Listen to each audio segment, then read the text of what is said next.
ఇప్పుడే జీ5 app download చేయండి. చూడండి మీ ఫేవరెట్ టీవీ షోస్ ఎప్పుడైనా ఎక్కడైనా. సరే, షాపింగ్ చేస్తున్నట్టు చెప్పలేదు. వెళ్ళిందానివి ఇంట్లో అందరికీ బట్టలు తీసుకొని రావచ్చు కదా. మీ 5 మందికే తెచ్చుకోవడం ఏంటి? అందరికీ నేనెందుకు తెస్తాను? నా భర్త కుటుంబానికే కదా తీసుకొస్తాను. ఏ మిగిలిన వాళ్ళకి వాటాలు లేవా? వాళ్ళ దగ్గర డబ్బులు లేవా? వాళ్ళ డబ్బుతో వాళ్ళని కొనుక్కోమని చెప్పండి. నేనేమైనా వద్దని చెప్పానా?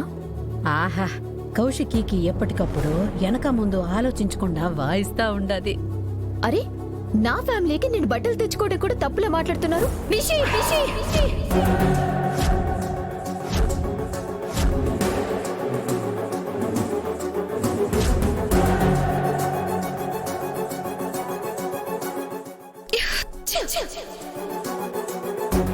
నిషి, ఇది ఉమ్మడి కుటుంబం. ఈ ఇంట్లో మనం అనే మాటకి తప్ప నేను అనే మాటకి తావులేదు. మేము కలిసే ఉన్నాం, చివరిదాకా కలిసే ఉంటాం.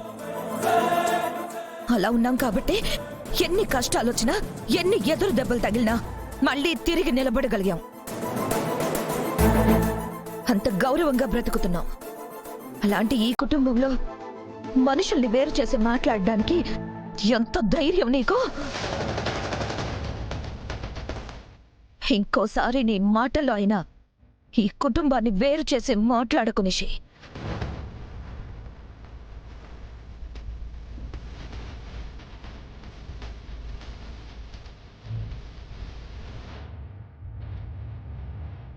అందరికి తీసుకురాకుండా మీకు మాత్రమే ఎందుకు తెచ్చా? పిచ్చా నీకేమైనా?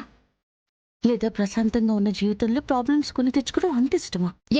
ఏంటే ఏదో పెద్ద తప్పు చేసిందల్లా అందరూ నన్నంటున్నారు. కోపంలో నువ్వేం మాట్లాడుతున్నావు నీకు అర్థం కావట్లేదు. నాకు బాగా అర్థమవుతుంది. నువ్వు నోరు మూసుకునుండు. ఆ కవర్స్ ఏంటి జగదాత్రి? రేపు ఫంక్షన్ కదా, అందుకే ఇంట్లో అందరికీ బట్టలు తీసుకొచ్చాము.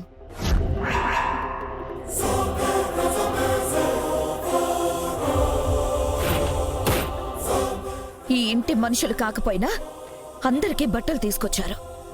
అది సంస్కారం అంటే. అది మర్యాదతో ప్రవర్తించడం అంటే. అది ఆలోచించి పనులు చేయడం అంటే. చూసి నేర్చుకోనిషి. వీళ్ళిద్దరి నాటకాలు మీకు తెలీదు.